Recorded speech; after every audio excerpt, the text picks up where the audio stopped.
मैं लेके आता हूं आप लोगों के लिए वो तमाम इन्फॉर्मेशन एनआईओएस की जिसकी आप लोगों को तलाश होती है और हम बार बार आप लोगों को अलर्ट करते हैं जिससे कि आपका टाइम और पैसा बर्बाद ना हो। तो आइए शुरू करते हैं ये वीडियो और जानते हैं किस तरीके से और क्या करके हम सेम ईयर में 10वीं के बाद अपनी 12वीं अप्लाई कर सकते हैं। दोस्तों ये तो हम सब लोगों को पता है कि जो नियम कानून बनाए जाते हैं वो हमारे लिए बनाए जाते हैं, लेकिन अगर हम लोगों को इन नियम कानून की पूरी जानकारी ना हो तो उससे लॉस हमारा ही होता है। सेम ऐसे ही आपके एनआईओएस में भी है। बहुत सारे बच्चों को ये नहीं पता कि आप लोगों ने अगर इसी साल 10वीं पास करी है तो आप अगले साल ही अप्लाई कर सकते हो अपने 12th के लिए, यानी इस साल आप फॉर्म भरोगे और अगले साल आपका 12th का पेपर हो सकता है। ये पॉसिबल है और ये 100% वैलिड है। अब इसमें होगा क्या? अब इससे बहुत सारे लोगों के दिमाग में सवाल चल रहा होगा कि अगर मैंने इसी साल 10वीं पास करी है 2022 में तो 2024 में मेरी 12वीं पास होनी चाहिए, क्योंकि 2023 में आपकी 11th होगी। तो किस तरीके से पॉसिबल हो सकता है एनआईओएस में कि हम इसी साल 2022 में अपनी 10वीं पास करें और इसी साल हम फॉर्म फिलअप कर दें अगले साल 2023 के लिए, जिसमें हम अपने 12th के पेपर देंगे।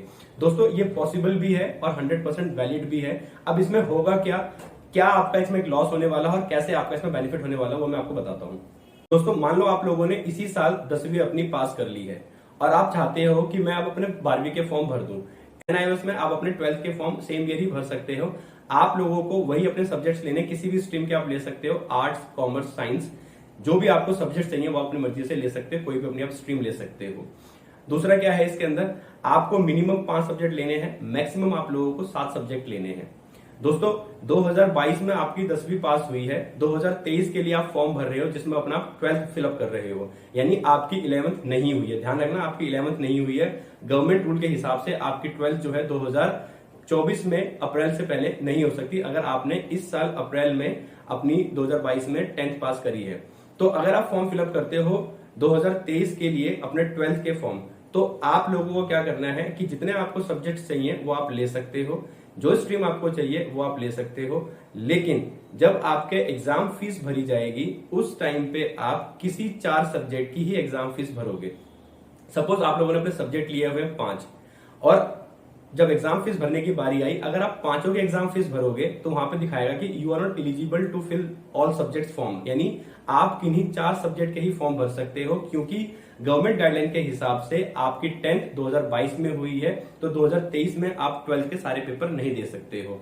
अब इसमें आपका फायदा क्या है दोस्तों?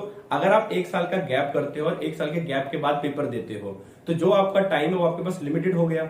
अगर किसी वजह से आपका पेपर रह जाता है तो आपका आगे बढ़ जाएगा टाइम, यानी 2024 से भी आगे आपका टाइम जा सकता है।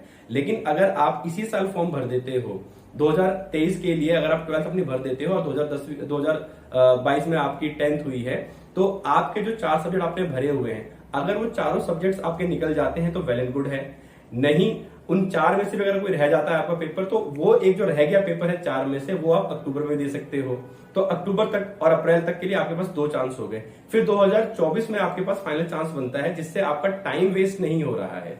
अप्रैल में फिर आप, अगर आपके चारों पहले वाले क्लियर हो गए तो वेल एंड गुड है। अगर कुछ रह जाता है तो अप्रैल में एक तो जो रह गया 4 में से वो, और इससे पहले जब आपने एडमिशन के टाइम पे सब्जेक्ट्स लिए थे वो आप अपने आराम से ले सकते हो। मुझे पता है कि आप लोग बहुत कंफ्यूज हो रहे होंगे इस चीज के अंदर। मैं फिर एक बार आप लोगों को क्लियर करता हूं कि जो आपने 4 सब्जेक्ट अपने लिए हैं अप्रैल के लिए, अगर वो 4 सब्जेक्ट आपके क्लियर हो जाते हैं तो बहुत अच्छी बात है।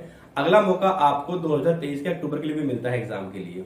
तो अगर आपके चारों क्लियर हो गए तो आपको उसमें कोई पेपर फिल नहीं करना है। बचा हुआ जो आपका 5वां सब्जेक्ट होगा वो आपका 2024 के अप्रैल में ही होगा।